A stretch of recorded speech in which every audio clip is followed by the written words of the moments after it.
আমরা দেখেছি যে মায়ের বাড়ি থেকে অনেক আন্দোলনের সূত্রপাত হয়েছে, সেখানে অরবিন্দও এসেছে, মায়ের কাছে প্রণাম করে গেছেন একাধিকবার। মা বলেছেন এইটুকু একটা ছেলে একে ব্রিটিশ সরকারের এত ভয়। সেই মায়ের বাড়ি থেকে আবার একটা কালের যেন পরিবর্তন সূচিত হয়ে গেছে।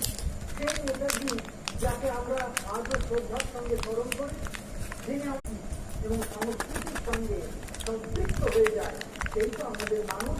তার আচার আচরণ, তার বডি ল্যাঙ্গুয়েজ, তার সম্মত প্রজ্ঞা আমাদেরকে মুগ্ধ করে।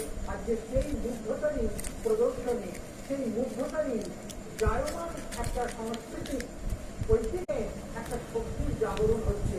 উত্তর সরকার প্রতিটি 3টে জায়গায় ছুঁয়ে স্পর্শ করে প্রণাম করে গড় হয়ে মাথা